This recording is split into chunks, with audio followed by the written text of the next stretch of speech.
Bonjour, bonjour, c'est Aaron.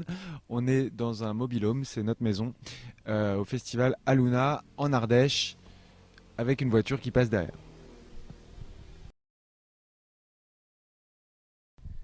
Bonjour Simon. Bonjour Bertrand. Olivier également. Alors Simon c'est le Bonjour. chanteur, Olivier, il fait quoi Olivier? Je danse sur Il danse, scène. oui, oui. Oui, voilà. Non, non, enfin, on fait la musique tous Tous les les deux, deux. ouais. Et, Ouais. voilà. Il Quand... chante aussi sur scène. C'est bah aussi. Voilà. Vous êtes rencontrés il y a quelques années déjà, hein, puisque le groupe a démarré en 2004. Ouais. Vous veniez d'univers très différents l'un et l'autre, musicalement a priori, non? Oui, on venait d'univers très différents, pas tant que ça, vu qu'Olivier a fait 10 ans de piano classique et moi 10 ans de violon classique, donc finalement C'est ce qui on vous se a regroupé retrouvait. ça. Ce qui nous a regroupé, c'est plutôt notre nez, je crois. Parce qu'on voit pas souvent des pifs comme ça. Et aussi nos cheveux. C'est le Et là, côté frère un peu. on s'est dit, tiens, mais si on faisait de la musique ensemble, voilà. Non, non, ce qui nous a regroupé, c'est surtout une fille qui s'appelle Vanessa Philo, qui est réalisatrice de nos clips et qui photographe de nos pochettes, et aussi musicienne. C'est quelqu'un qui fait beaucoup de choses et qui travaillait avec Olivier à l'époque. Et moi, je lui écrivais des textes. Et elle m'a dit, viens voir comment ça fait de travailler dans un home studio. Et je connaissais pas du tout ce milieu-là, donc je suis passé et c'est là que j'ai rencontré Olivier.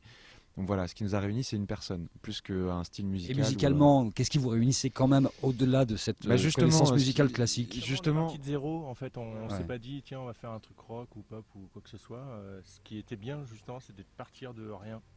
Et, et euh, aujo- et c'est là où on s'entendait bien, parce que finalement, Ah, sur une feuille on blanche, on voulait s'entend aller dans la... toujours au départ. Ouais. Oui, mais justement, je crois que même sans en parler, on voulait aller dans la même direction, musicalement parlant. Donc, je crois que puis moi, je connaissais pas du tout cette idée, tout ça, là. Enfin, les mouvements musicaux, c'est quelque chose qui nous fait peur. On n'a jamais eu envie de faire partie d'un mouvement ou d'un style particulier.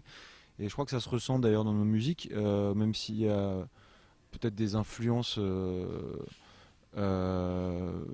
comment on dit, digérer, on va dire. ouais, voilà, inconsciente, c'est ça que je cherchais. Mais je crois pas que, enfin, en tout cas, quand on travaille, quand on fait de la musique, on a trois idées principales, trois espèces de règles.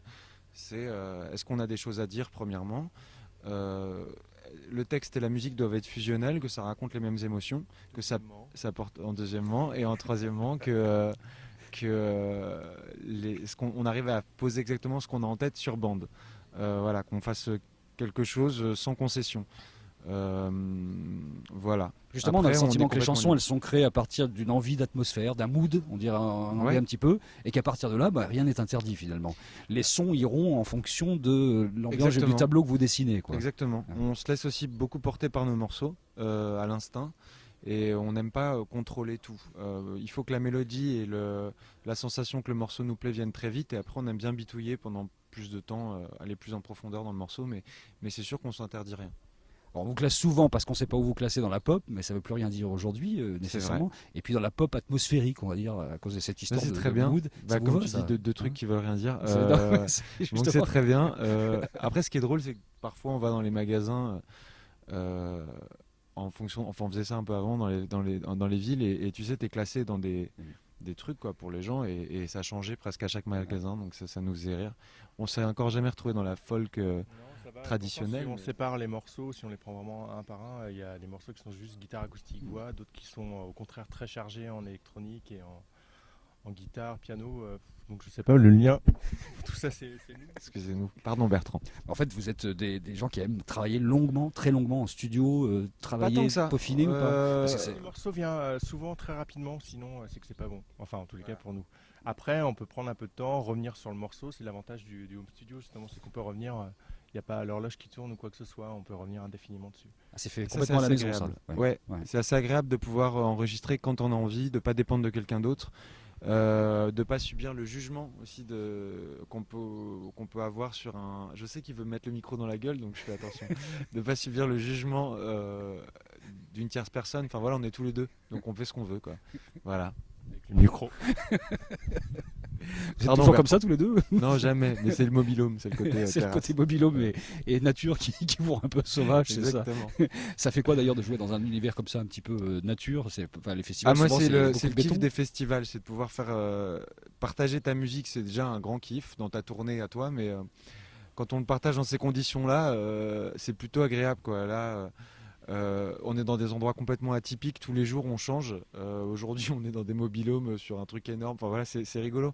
T'as un peu plus le temps de profiter justement, attends je vais le tenir, je préfère, des paysages. Parce que souvent, non mais quand on joue, quand c'est juste nos concerts, en fait on arrive en ville, on fait une balance, après on est hyper fatigué, donc on va se coucher, etc. Bon bref, on n'a pas le temps de... Ouais, on mange, exactement. Et on n'a pas le temps de voir les villes. Ici, on a le temps, un peu. C'est cool. Là, vous partagez l'affiche avec, entre autres, Yael Naïm ce soir, et vous avez quand même souvent l'habitude de vous retrouver avec elle sur les mêmes scènes. Cocoon également, Oui. Yodelis, j'imagine, de temps en temps. Est-ce qu'il y a une espèce de... Plus Pas rarement, encore, pas encore. non. On se retrouve pas mal avec Lilywood aussi, dans The Lilywood, Brick. ouais. Voilà, ça fait Il partie y a des une- choses agréables. Ouais, Il y a une plusieurs familiarité fois. de pensée avec tous ces artistes quand même, qui semble évidente, quoi. Alors ça c'est drôle aussi parce que ça dépend des festivals. C'est pas nous qui faisons la programmation bien sûr. Donc parfois tu te retrouves dans des trucs un peu bizarres où tu sais pas trop ce que tu fais là, mais c'est rigolo. En général, ça faudrait plus le demander aux programmateurs en fait. Euh, Nous on est heureux de voir que toute cette série de gens comme Cocoon, Yael Naïm, The Do, dans Lilywood c'est leur premier album, mais les autres on est arrivé un peu tous en même temps et c'est pour nous tous le deuxième album et de voir que ça se partage bien et que ça se passe bien quoi, c'est assez cool de voir que ça continue quoi. Je voulais juste savoir ce que vous aviez fumé le jour où vous avez défini le mot Aaron, parce qu'Aaron, c'est crack. pas juste un prénom comme Aaron Neville, en fait. Non. Même si ça peut venir de là, non, au départ, ou pas Aaron Neville complètement, Ouais. c'est mon Ouais. père. Ça Non, lui, se c'est voit Aaron d'ailleurs. Spelling, Ça son se père. voit d'ailleurs. Non en fait on n'a rien fumé. Parce que ça veut dire quelque chose quand même. Ça veut dire quelque chose. On est parti d'une idée comme, en fait, on adorait Jean-Michel Basquiat, on l'adore toujours, qui est un peintre contemporain, même s'il est mort, euh, qui a écrit dans plusieurs de ses toiles. Il y a une façon de travailler qui nous touche beaucoup. Je ne vais pas faire un exposé sur Basquiat, mais ouais, c'est quelqu'un qui est important pour nous. Et dans plusieurs de ses toiles, il y a ce prénom Aaron qui se balade. Au moment où on s'est rencontrés, où on a formé le groupe, il y avait une rétrospective de Basquiat qui nous avait un peu retourné la tête tous les deux. Et c'était un de nos premiers sujets de conversation d'entente, quoi, de terrain d'entente. Parce qu'à l'époque, en tout cas, Basquiat, c'était pas un mec, même s'il est connu dans le monde de l'art, c'était pas quelqu'un du grand public comme aujourd'hui il peut l'être. Voilà. Et donc on a voulu prendre un morceau de Basquiat avec nous. On s'est dit tiens, on va prendre Aaron et qu'est-ce qu'on peut faire avec ça? On voulait pas s'appeler The Aarons. Non. Donc du coup on s'est dit on va décortiquer, ouvrir le mot et rajouter des choses dedans et essayer de faire une phrase. Et donc ça a donné le titre de notre premier album et le nom de notre groupe. Donc c'est Artificial Animals Riding on Neverland. Bravo Bertrand. C'est quand même incroyable cette histoire-là. Ouais. C'est joli non? C'est comment? C'est joli non? C'est joli, bah oui, oui. Ouais, ouais. C'est- Voilà. Ce qui explique en fait que vous soyez parti d'un plasticien et de la peinture et que votre musique soit aussi comme ça, elle est construite comme des plasticiens. vois d'une comme la certaine matière, façon. vraiment. C'est de la matière brute. Je crois que ça vient du fait qu'on n'est pas des. Enfin, Olivier plus, mais moi je suis pas vraiment un technicien de la musique. Et on se parle pas en termes de gamme ou de trucs traditionnels. On se parle beaucoup plus en matière, comme tel instrument peut illustrer cette sensation, ce mot-là, cette chose-là. Voilà, on se parle en image, en matière, voilà, comme ça. Bon, merci Simon. Bah merci Bertrand. Merci Olivier. J'ai Vous dit nous rendez Bertrand le plein de micro fois parce qu'on n'a plus parce besoin que- de vous le laisser pour vous battre. Oui, hein. c'est vrai.